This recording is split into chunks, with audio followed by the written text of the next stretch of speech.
De uma condição que atinge muitas mulheres. Frequentemente é confundida com celulite e sempre se confunde também com obesidade. Você já pensou sobre esse assunto? Roda o VT. Muitas vezes confundida erroneamente com a celulite, a condição vai além da questão estética.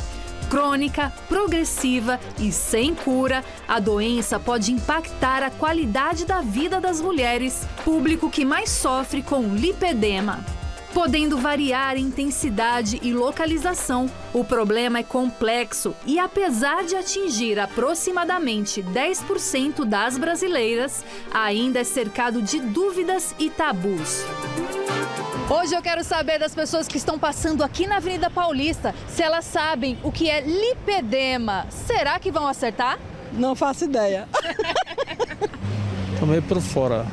É o que? Uma doença? Eu já vi, mas não lembro não o que é.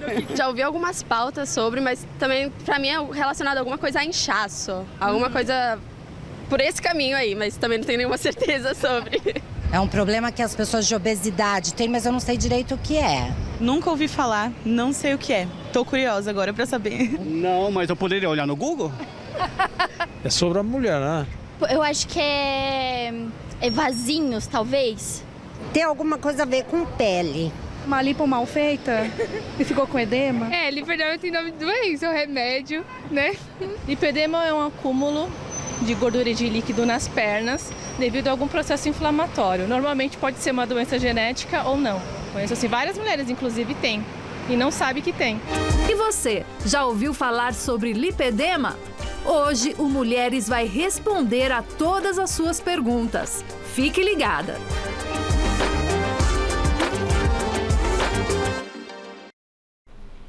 Para explicar melhor para a gente, estamos recebendo o Dr. Fábio Kamamoto, que é cirurgião plástico. Seja bem-vindo a Mulheres, tudo bem? Muito obrigado pela oportunidade, Rê. A gente agradece a presença, porque a gente viu a necessidade de falar nesse assunto, visto que dentre as nossas entrevistados das ruas, a grande maioria não sabe do que se trata, né, doutor? E a gente não está falando de algo raro. A gente está dizendo de algo que afeta 10% das mulheres. A gente imagina que deve ter uns 10 milhões de mulheres no Brasil que tem lipedema. É muita gente. É muita gente. Não é exclusivo das mulheres esse problema? Quase exclusivo, Rê. Quase exclusivo? Porque depende de hormônio feminino.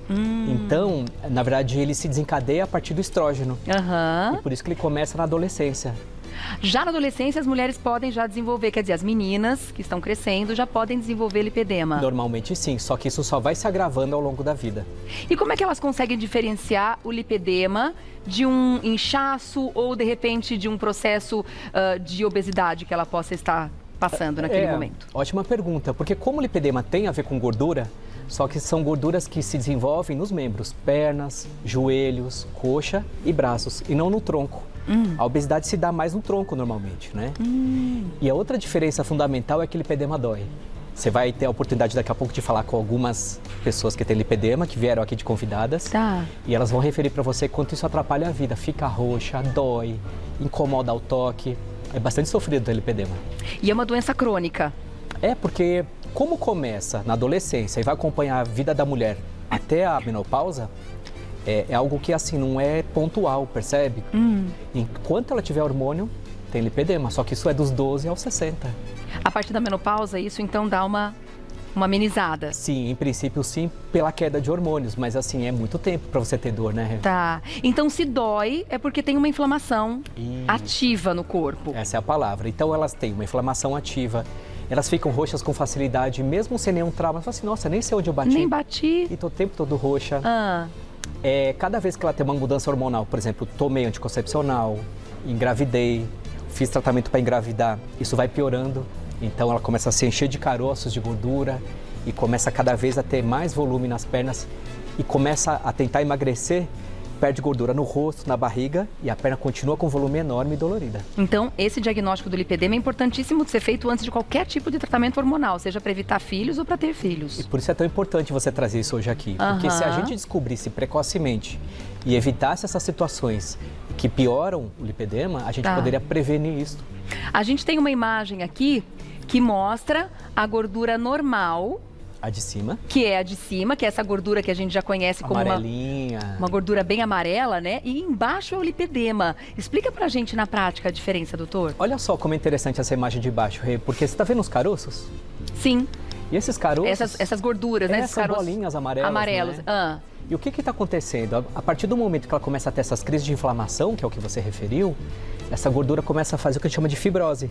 É como se fossem caixinhas de colágeno, prendendo essa gordura dentro de septos, e a gordura cresce dentro dessas caixas. Por isso que elas percebem um monte de caroço na coxa, elas começam a ver nódulos. Ah, olha só, é uma gordura são essas crescendo. estruturas ligadas aqui? O que é isso? Isso a gente chama de septo, é o que prende a pele no músculo. Então elas começam a ter a gordura nesses septos e presas em caixinhas. Quer dizer, essa estrutura aqui todo mundo tem. Então, só que nelas isso tudo está inflamado. Por isso que rompe vaso sanguíneo, ela fica roxa. Essas bolinhas de gordura vão ficando cada vez mais volumosas. Tá. Imagina isso cheia de água, cheia de inflamação, dolorida. É isso que é o lipedema. Não é um tecido homogêneo que nem a gente vê na imagem de cima, não é? Você vê a diferença? E por isso que faz aquelas ondulações que comumente também são confundidas com celulite. Exato. Qual é a diferença do lipedema para celulite? É que a celulite tem mais um aspecto estético, digamos assim, eu acho feio, tem uns caroços que aparecem na pele. Só que habitualmente não dói, não fica tão roxa quanto, né? Tá vendo esses nódulos que a gente tá vendo? Olha só como isso tá criando uma irregularidade na pele, que a representação a gente acabou de ver lá por dentro. Olha como ela também tem varizes. Tá vendo que tem vasinhos aqui na panturrilha dela? Sim, tem varizes calibrosas ali também. Se você perguntar, ela tá roxa o tempo todo, tem muita dor e no futuro começa a alterar o sistema linfático dela. Tá. Então é uma doença que a gente chama de crônica, porque acompanha por muitos anos, e infelizmente progressiva. Ela vai lesando pele, vai lesando joelhos, vai lesando os linfáticos. É super grave. Mas lipedema seria uma celulite mais grave? Porque também não deixa de ser uma inflamação da célula. A priori, sim. Sabe que eu escutei de uma dermato uma vez falando que celulite é quase uma condição feminina, né? Tem um pouquinho de carocinho. É só existir para ter celulite, né, mulherada? É só ser mulher, não é? Agora, nem toda mulher com celulite tem dificuldade de emagrecer naquele lugar, tem dor crônica todos os dias, fica roxa, né? Então, olha que interessante, Rê, no grau 1 é como se fosse o volume. Elas vão perceber isso na adolescência. Eu não caibo na bota, tenho uma perna grossinha desde que eu sou adolescente. No grau 2, a gente acabou de ver os caroços. No grau 3 já é deformidade de pele. Depois a gente vai ver algumas pacientes que vão dar os depoimentos, a gente vai ver como isso começa a afetar a pele. E no grau mais grave, que é o 4, sistema linfático. Então, olha, imagina só, assim, uma mulher que começa na adolescência a ter dor e ela vê a avó dela naquela fase, porque é uma doença genética, né? No grau 1 já dói. Já dói, só que isso só vai piorando com o passar dos anos. Tá.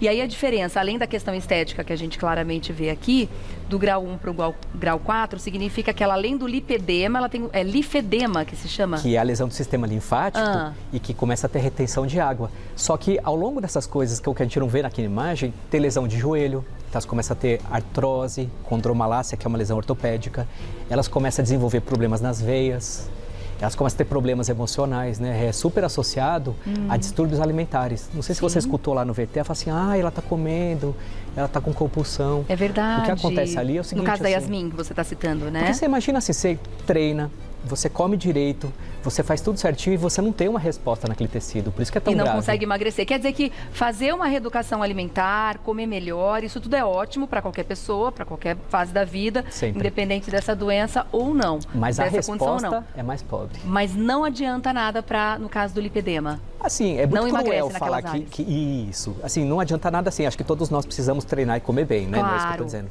Mas assim, a resposta é frustrante. Ela diz não assim, adianta para o lipedema, é isso? Eu estou super focada, eu como direitinho e na minha área de lipedema isso não está melhorando. Olha só, então é isso, perder peso com certeza pode ser uma ajuda, mas não vai resolver nesse caso, né? A gente tem aqui alguns tipos também de onde ele se localiza mais comumente, é isso? Exato, porque se você pensar assim, nossa, onde que o lipedema pega? Na barriga? A priori não, você vê que o desenho ele não fala sobre abdômen aqui, né? Ele fala sobre quadril, que a gente chama de tipo 1, aquela mulher que tem uma cintura fina e uma coxa mais grossa. No tipo 2, desde a cintura até os joelhos, então tem mulheres que têm quadros mais de coxa, você vai ver uma moça hoje que veio te visitar com um quadro mais tipo 2. E algumas pacientes têm o tipo 3 que pega toda a parte de baixo, mas principalmente panturrilha. Nessa região não fecha a bota, tem muito peso na perna, elas não querem pôr shorts, pôr saia, porque a perna parece um tronquinho, ela vem muito reta. Tá. E esse desenho infelizmente está errado porque não pega o pé. Ou seja, não pega o pé. O pé é super sequinho e como a transição da perna para o pé é muito abrupta, parece que elas põem um elástico aqui no tornozelo. Fica parecendo que tá com uma tornozeleira aqui, né? Isso. Garroteando. Garroteando. É verdade, é verdade. E nos braços também, né? Como Exato. você disse, isso pode acontecer nos Existe. braços e também. antebraço. O que junta gordura aqui, né? Que não consegue nem abotoar Sim, um relógio. Como a gente tá vendo. Tanto volume no antebraço que elas têm. Que coisa. Agora, no caso do lipedema, ele também acaba comprometendo a parte vascular, por isso 40. normalmente a gente vê associado com varizes. 40% delas também tem problema nas veias, ou seja, tem um problema na gordura, na pele, na veia, que é o que a gente está vendo nessa imagem. E se você perguntar para ela, nos joelhos e problemas de distúrbios alimentares, sociais, por isso que a gente considera isso uma doença. E isso já foi ratificado pela Organização Mundial de Saúde. Hoje, não sei se você sabe uma coisa chamada CID. CID sim, é Código Internacional de Doenças. E a Organização Mundial de Saúde incluiu o lipedema no CID. Olha! Então, no mundo inteiro, a gente pode falar importância. assim, é doença, porque gera sofrimento, gera deformidade, e o mundo inteiro reconhece que lipedema é doença, não é frescura. Já que é uma questão hormonal, o tratamento também é hormonal? Olha aí, você fez uma excelente pergunta que a resposta é ainda não. Por que isso? Porque as medicações que bloqueiam o hormônio dão muito efeito colateral. Tá. Então, assim, a gente provocaria uma menopausa precoce. E por isso que essas medicações ainda não são muito utilizadas no tratamento do lipedema, porque vai melhorar uma coisa, mas pode piorar outra. Mas acho que você tem razão, um dia a gente chega lá. Como a gente não tem esse remédio, que é o que você acabou de falar, a gente faz uma retirada literal dessas células. A lipoaspiração, então, é uma grande aliada. Hoje a gente só diz assim que essa doença sai da pessoa se a gente retirá-la. Tá. Literalmente. Mecanicamente mesmo. Ainda assim. Tá certo. Bom, doutor, como você disse, temos mais duas convidadas para nossa conversa. Eu vou dar um recadinho e já te encontro na sala para a gente ampliar o nosso papo a respeito disso com casos reais aqui no estúdio para serem compartilhados, tá bom, doutor? Até já. Olha que boas-vindas a Tamires de Sá, que é confeiteira, e também a Karen Bacchini, que é influenciadora digital. Sejam bem-vindas, meninas. Obrigada. Tudo bem? Obrigada, tudo bem. Obrigada por estarem aqui, viu? Para dar o relato de vocês, a experiência de vocês em cima dessa questão que a gente está abordando aqui, inclusive encorajando outras mulheres a encontrarem a solução do seu problema. Eu quero que vocês dividam com a gente, antes de mais nada, como é que foi receber o diagnóstico e se teve alguma dificuldade para chegar nesse diagnóstico. Quer começar, Tamires? Posso? Então, para mim foi um alívio, né? O meu caso, eu passei por um processo de depressão, obesidade. Então, quando eu soube, eu estava com outras doenças também associadas devido à obesidade. Tanto que o meu gatilho realmente para o avanço do lipedema foi eu ter engordado, né? Eu pesei mais de 200 quilos e isso acabou avançando muito as etapas do lipedema. Então, quando eu soube, para mim tirou um peso maior das minhas costas por saber que não era só a obesidade, tinha também o lipedema. E assim eu associei tudo, né? E fui começando o meu processo para voltar a me cuidar. E que tipo de dificuldade que o lipedema traz para a vida? Então, no meu caso, eu procurava médicos há mais de 20 anos, porque eu tinha muita dor nas pernas. Ultimamente eu estava andando torto, então eu tinha um desequilíbrio. Quando eu ia descer escada, eu precisava estar segurando um corrimão, porque senão eu caía. E eu andava um dia, precisava ficar 2 dias de perna para cima e eu dormia numa cama hospitalar, porque se eu não dormisse com o pé para cima, no dia seguinte eu não conseguia nem andar. Então, assim, e tinha uma outra coisa também, que minhas pernas elas estavam sempre roxas. Isso acabou gerando alguns comentários de amigos preocupados. Cara, mas onde você bate tanto essas pernas? Você não está num relacionamento abusivo? E eu falando... Gente, eu não sei, eu não bati a perna, esse roxo ele só apareceu. Então, são muitas coisas que vão acontecendo na sua vida que vão te levando a acreditar que aquilo é uma coisa sua e que nunca vai ter cura. A gente está vendo algumas imagens, né, da sua perna, quando você, a partir do momento que você descobriu e que você encontrou o diagnóstico, é isso? Isso mesmo. E foi um alívio, né, de certa forma, imagino eu, porque saber o que tem para poder fazer a coisa certa, né, e tratar da forma correta, deve ser um alívio enorme, né, quando você fica nessa dúvida, porque imagino você ouvindo dos amigos, o que está acontecendo? E você mesma, como é que era dentro de você se fazer essa pergunta, o que eu tenho? E essa busca inconstante por médicos e também por eu trabalhar com internet, eu acho que dá pra ver em algumas fotos que o meu tornozelo, ele parecia que eu tava sempre usando uma meia apertada. Então eu nunca podia usar um calçado mais baixo, ou uma sandalinha ou alguma coisa assim, porque as pessoas elas ficavam, Karen, você tá usando meia muito apertada. se você usa meia apertada, isso vai afetar a sua circulação. E eu não usava meia.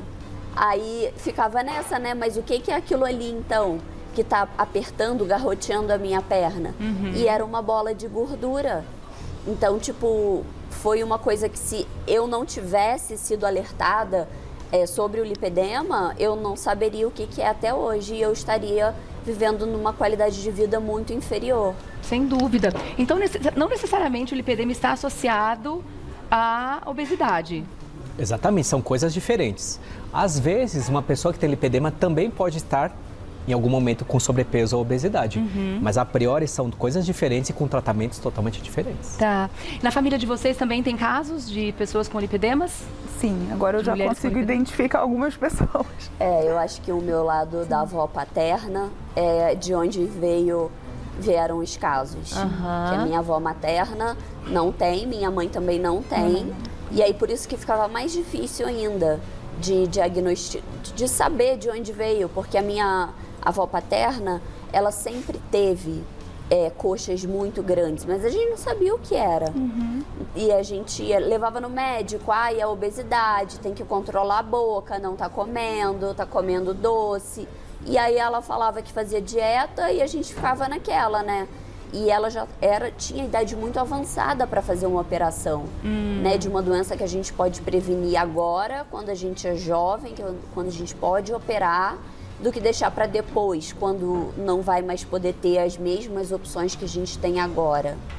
O lipedema pode voltar uma vez retirado, doutor? A boa notícia é que não volta. Ai, que bom! Uma vez que você retira esse tecido, as células que restam lá não se reproduzem e refazem. Então, essas meninas não vão ter aquele quadro novamente. Olha, que notícia boa! Isso é muito bom. Mas pode aparecer num outro lugar? Se ela ganhar peso, sim. Mas é muito mais fácil, depois da cirurgia, engordar no tronco do que naquela região que ela operou. E eu acho que o que elas podem relatar até melhor que eu é o ganho em mobilidade, redução de dor, redução da inflamação, que eu acho que é mais importante do que a estética, né, meninas? Sem dúvida. Como é que tá a qualidade de vida hoje, Tamires? Para mim mudou totalmente. Assim, desde o meu início de processo, né, começando com tratamento conservador, isso me deu uma melhora muito grande. E agora, depois da cirurgia, inclusive sentar aqui. A primeira vez que eu vim aqui, eu não cabia. Eu tive que sentar aqui antes? Sim, a primeira vez. Para falar sobre lipedema? Sim. Só que antes de operar. O seu antes e depois é impressionante. Sim. Eu já tive uma circunferência de 230 centímetros, então é muita coisa. É algo que você entende. Hoje eu entendo que aquilo não fazia parte de mim, mas me fez sofrer por muito tempo. Claro. E aí, claro, precisou ser cirúrgico no seu caso. E como é que foi a recuperação? Como é que está a sua qualidade de vida hoje? Totalmente diferente, de coisinhas pequenas, de sentar no banco da frente, de andar, porque mexia muito com a minha mobilidade. É tudo, é uma vida completamente diferente. Tinha nos braços também? Não, nos braços eu não tenho. Só nas pernas. Agora, Karen, cama hospitalar, como é que você chegou a essa conclusão? Por que você teve essa necessidade de dormir numa cama hospitalar? Era devido às dores? Era devido à dor. Tipo, ultimamente, quando eu ia viajar, eu sempre tinha que deixar pelo menos uma semana a mais de onde eu estava viajando, porque eu já sabia que eu ia andar um dia e ia ficar com dor 2 dias. Então, a cama hospitalar surgiu dessa necessidade de não conseguir andar ou ficar em pé 10 minutos por causa da dor muito alta. E aí eu falei, gente, eu tenho que achar um jeito de deixar minha perna para cima enquanto eu durmo, para eu conseguir andar no outro dia. E aí eu comprei uma cama hospitalar, daquela de que levanta a perninha e dormia nela. E era o que adiantava mais ou menos para mim, mas pelo menos eu tinha algum alívio de dor. E você chegou a lançar mão de outros procedimentos enquanto você não sabia que era lipedema, para tentar aliviar esses sintomas que você convivia? Eu fiz de tudo. Eu fazia nutróloga, nutricionista, personal trainer, drenagem linfática, estimulação com diversos tipos de aparelhos e nada nunca trazia resultado. E aí você entra numa hora que você fica frustrada, porque tipo, eu sempre fui magra em cima. E aí, cada vez que eu ia, fazia tudo isso e emagrecia mais, toda a minha parte de cima ficava muito esquelética. E eu não perdia nada embaixo. Era como se aqui tivesse indo malhar, e ali ficasse em casa. Então desanimava muito, porque não melhorava o aspecto, não importa o que eu fazia. Tinha época que eu saía da academia, já ia para drenagem linfática e nada, nada de melhora, nem celulite, nem nada. E aí foi quando eu fui perdendo as esperanças, tipo, não tenho como reduzir isso, eu não sei o que eu tenho que fazer. Você percebe como é danosa essa confusão entre obesidade e lipedema? Claro. Porque é isso que a Karen acabou de dizer. E é cruel com a mulher, né? Muito, porque sabe que ela carrega uma culpa que não é dela. Claro. Olha, você que come doce, isso que ela falaram da avó, aí você que não vai pra academia. Muitas vezes duvida, será que ela tá fazendo a coisa certa mesmo? Tá nos enganando, né? Você tá mentindo, Diz que tá fazendo, fala a não verdade. Tá. Isso é muito cruel. E se a gente trouxer essa conscientização e essa empatia, a gente começa a virar o quadro. Não é desleixo ter lipedema, é uma condição genética e é o fato dela ser mulher. Sim. Isso não tem a ver com culpa. Agora, se a gente falar, você que está comendo errado, se você fosse esforçada... Eu tenho 2 pessoas super esforçadas aqui. Claro. A Tamires perdeu 80 quilos na academia. 80 quilos na academia. Mas mesmo assim não saiu. No peso, na cirurgia, porque tem muito inchaço, né, doutor Fábio? Então a gente não consegue ver. Com a cirurgia foram 31 quilos, mas esses quilos não foram para a balança ainda. Não contabilizados na balança ainda. Não, os 80 foi só com a dieta e a atividade física. Você fez uma cirurgia até agora? Fiz 2, uma em setembro e agora em fevereiro eu fiz a segunda etapa. Vai precisar de mais alguma etapa? Porque como eu tô no estágio 4, um estágio mais avançado. Então, por segurança, o doutor Fábio dividiu em algumas etapas a cirurgia. Ó, Rick Guerreira, perdendo 80 quilos no CrossFit. Uau, é isso. Não merece é falta de esforço, tudo que está colhendo agora. Vale muito a pena, sem dúvida nenhuma. Não é falta de esforço. Ela não tem culpa disso, ela tem uma situação genética. Claro. E quanto mais a gente falar disso, assim, acolham essas mulheres, a gente está trazendo uma compreensão para um grupo enorme de mulheres que está ali. Sem dúvida. Sofrendo bullying, sofrendo preconceito. E eu imagino quantas mulheres, a partir dessa conversa aqui, vão justamente procurar um tratamento a partir de agora, estão muitas vezes se identificando com os relatos de vocês. Por isso, inclusive, eu agradeço a coragem, né, de estar aqui também falando a respeito disso, porque com certeza estão ajudando muitas pessoas. E eu imagino que até um gatilho complicado com relação a outros distúrbios, por exemplo, ela não está emagrecendo, ela não está conseguindo. Isso pode gerar muitas vezes uma anorexia, uma bulimia, e isso pode ser ainda mais cruel para a vida dessa mulher, né, doutor? É super comum e isso vai para uma doença psiquiátrica. E até, se você me permite, assim, muitas pessoas que estão escutando a gente não têm condições de pagar pelo tratamento porque ele não é coberto pelo SUS. Por isso a gente criou uma ONG, chama Movimento Lipedema. Então, quem não tem condições de pagar pelo tratamento, contratar um médico particular, ali a gente oferece rodas de conversa, tratamento gratuito e até cirurgias de graça também para as pessoas que precisam. Então, a Tamires fez parte do nosso programa social. Então, se a pessoa está ouvindo você e não tem condições de arcar com o custo do tratamento, ela não precisa se preocupar. A ONG ela surge para trazer conscientização e tratamento para quem não precisa, quem não tem como bancar o tratamento particular. Inclusive é sobre isso que a gente vai mostrar agora, né? A gente tem uma matéria mostrando a esse respeito, essa ONG chamada Movimento Lipedema, que é muito legal, tá? E a Gabriela Luciana Pereira, que é a presidente dessa organização, nos mandou um vídeo também falando da importância dessa conscientização que o doutor acabou de dizer. Vamos dar uma olhada.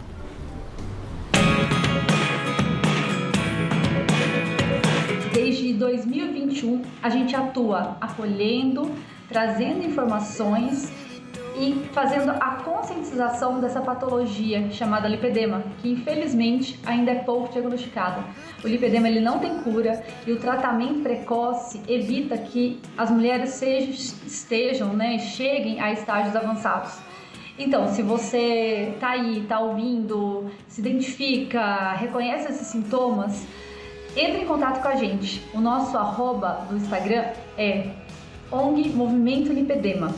Através do nosso Instagram você tem acesso aos grupos de apoio, ao nosso canal do YouTube, a uma petição que a gente tem desde 2021 para que essa patologia seja reconhecida pelos planos de saúde e pelo SUS. Então a gente precisa que o quanto mais se fale sobre essa patologia, o quanto mais divulgue essa patologia, melhor, para que mais e mais mulheres tenham acesso ao tratamento.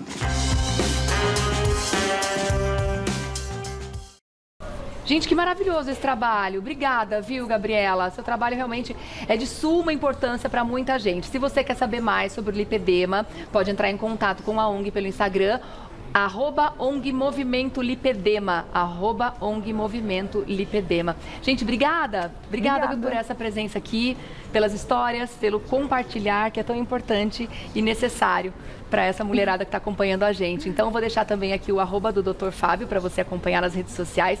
Dr. Fábio Kamamoto, você vai lá no @Lipedema Brasil. É isso? É isso aí. Obrigada, viu, doutor? Muito obrigado. Viu, Até a próxima. Para você fazer contato com a Tamires de Sá, o Instagram é @Tamires. Tamires Dessa. Tamires.deza. É isso? Com um S só, né? Isso. Obrigada. E desculpa que eu... Um probleminha para enxergar de longe. Às vezes acontece de não ver ponto, vírgula, às vezes escapa. E também a Karen Bacchini, querida, obrigada também pela presença aqui. Foi um prazer também te conhecer pessoalmente, viu? @Karen Bacchini nas redes sociais, tá bom? Gente, obrigada de novo. Até uma próxima. Beijos, mulheres lindas.